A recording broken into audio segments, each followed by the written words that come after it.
Well, thousands of people took to the streets of Chicago this Labor Day to protest plans by President Trump to send National Guard troops into the city. The president has called Chicago, quote, a mess, and he wants the Guard to help fight crime there as troops are already doing so in Washington. Nancy Cortez is at the White House with more on that. Chicago officials say they're hearing it will be days, not weeks, before National Guard troops, like the ones patrolling D.C., arrive in their city over their objections. You're supposed to serve the people. We are the people. Over the long weekend, President Trump mentioned Chicago 3 times on social media, warning the Illinois governor to straighten out crime fast or we're coming. This weekend alone, more than 50 people were shot in Chicago, though the murder rate has fallen by 50% over the past 4 years. Every single citizen deserves to be safe. Homeland Security Secretary Kristi Noem confirmed on Face the Nation that a greater federal presence is coming to Chicago, starting with a surge in immigration raids. We do intend to add more resources to those operations. I won't disclose the details because they are law enforcement and investigative folks that are on the ground there, and I want to make sure we keep their security our #1 priority. In Washington, D.C., there are now 2,300 National Guard troops armed and deployed, though by law they cannot perform law enforcement duties themselves.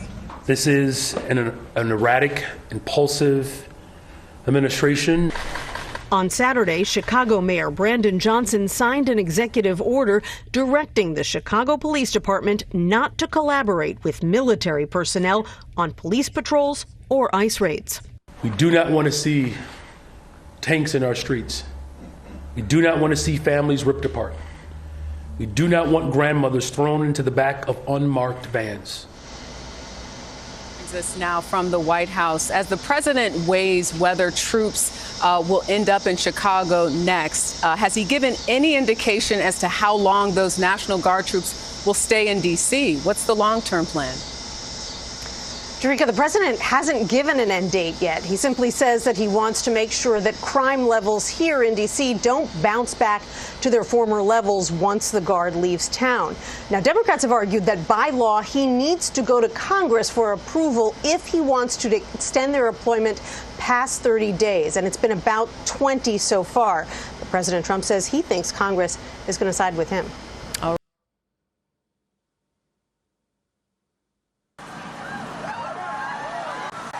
Fever.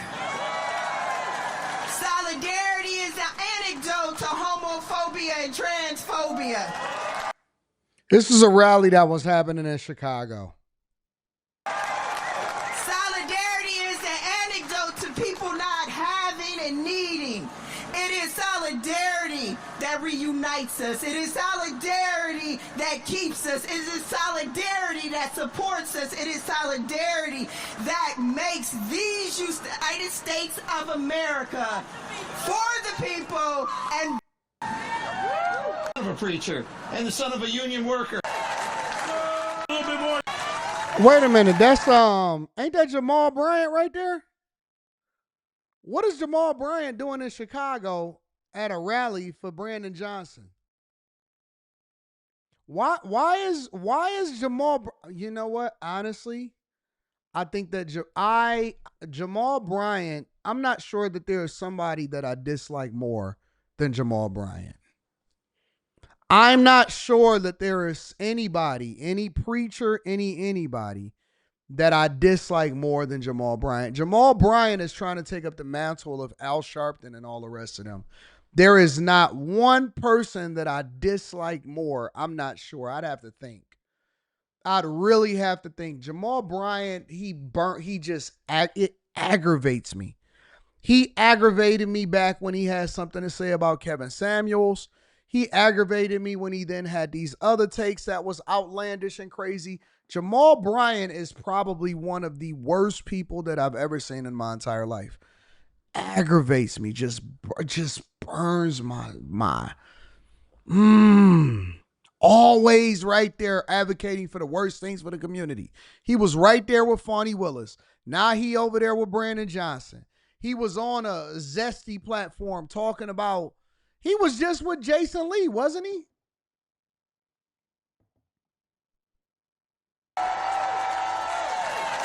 D.L. Hughley is pretty bad. Maybe D.L. Hughley is worse. Out there, no federal troops in the city of Chicago. No militarized force in the city of Chicago. We're going to defend our democracy in the city of Chicago. We're going to protect the humanity of every single person in the city of Chicago. And we got the baddest freaking labor movement in the city of Chicago, birthed right here. We're going to take this fight across America, but we got to defend the home front first. And the best way we defend the home front is to make sure that every single worker has a livable wage. That's why we abolished the sub-minimum wage in Chicago for brown and black women. They get raises on top of their tips. This is the city of Chicago, where we have given paid time off for over 1 million workers, 10 days off, the biggest city in America to ever do it. This is the labor movement, you all.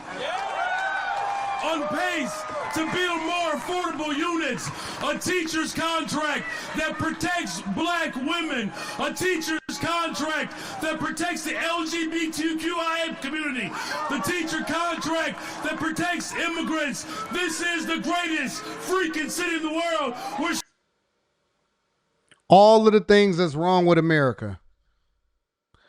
All of the things that is wrong with America, y'all voted this guy in the office, bro. Every single thing that he says is the opposite of what America should be, is what God has ordained it to be, and he has the nerve to be the son of a preacher. And he's advocating for the alphabet community, and he's separating it and making sure that he's prioritizing black women, not even white women. Black women are the ones that he's saying that he's putting in these protections for. Alphabet community people is who he's putting in these protections for. If that's not racist, I don't know what is.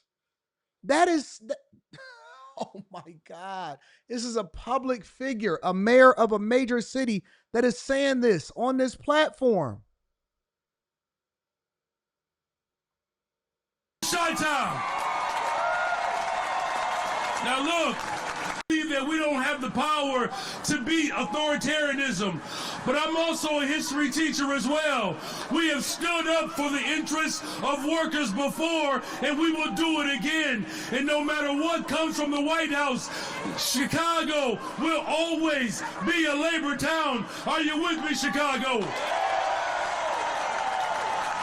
Now finally, we have seen this president shift the largest concentration of wealth into the hands of the few.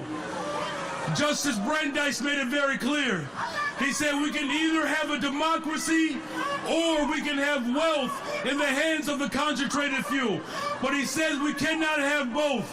Are you prepared to defend this land that was built by slaves, a land that was built by indigenous people, a land that is built by workers? Are you prepared to defend this land? The people united will always prevail. I need you all to stand firm, to stand strong. If this president decides to continue to break this Constitution, it's going to be the labor movement that stitches it back together. The labor movement that brings black folks, white folks, Asians, it brings brown folks together. This is the city that said keep hope alive. The city that birthed yes we can. And the city that will defend this country. God bless you all. God bless the labor movement. God bless the greatest freaking city in the world. Chi-town. No troops in Chicago. No troops in Chicago. No troops in Chicago. Invest in Chicago. Invest in Chicago. No troops in Chicago. Invest in Chicago. God bless you. Love you all.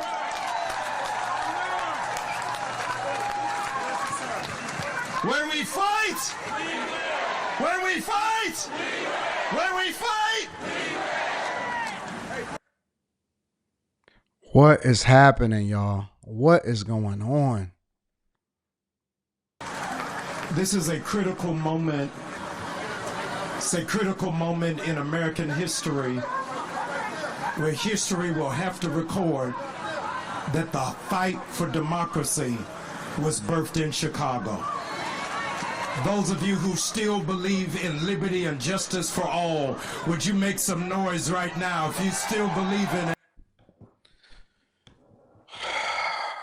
God, these people drain my life force.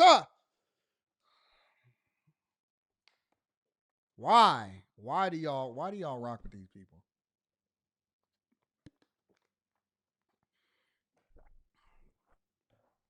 Didn't he take over Eddie Long's church?